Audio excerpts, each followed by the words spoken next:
Di ba marami sa inyo yung may gustong mag-aral ng TESDA online? Yes po, free po ito.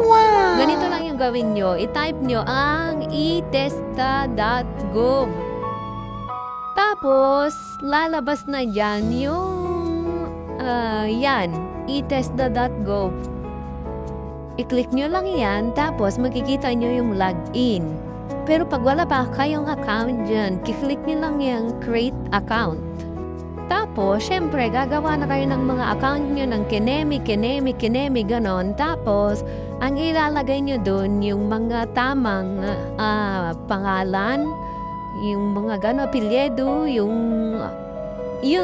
kasi yung ilalagay dun sa certificate nyo. Tapos, ito yung mga course. O yan, agriculture, construction, electrical, mga TVET, ganyan. Tapos, yan, i-view more mo dyan. Marami pang course dyan. Maritime, ito yung sa caregiver, human health. Tapos, i-click mo yan. Tapos, dyan, lalabas yung caregiver elderly, NC2. I-click mo ulit yan. Tapos, yan, i-click mo ulit yan para mag-i-enroll mo. I-enroll mo lahat yung nandyan na subject. 6 ata, 7. Basta i-enroll mo lahat yan. I-click mo lang yan. Nandyan yung mga lesson. Yan, tapusin mo lahat yan. Tapos, dun sa dulo niya, pag tapos mo lang nabasa yan, makikita mo dun, done. Ganun siya. Yan. Ganyan lang siya. Tapos, yan. Ganito pa lang pag-enroll, guys. Parang yan, fruit growing. Pindutin mo ulit yan.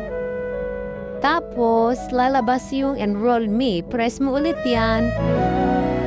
Tapos, mapupunta na yan dun sa my course. Balik ka dun sa my course. Check mo kung naka-enroll ka na ba, kung nakapunta na ba doon yung subject na yon. Ayan, nandyan na yung ang mga subject na nandyan na yung mga subject na in-enroll mo. Tapos, ngayon naman, eto, kung gusto mo namang tignan yung certificate mo, pagtapos ka na, punta ka dun sa profile. Makikita mo dyan yung private files, nandun siya. Tapos, pagtapos mo na lahat yon, i-print mo yung mga certificate mo. Tapos, magpunta ka sa pinakamalapit na TESDA at magpa-schedule kung kailan ka bibigyan ng slot para sa assessment.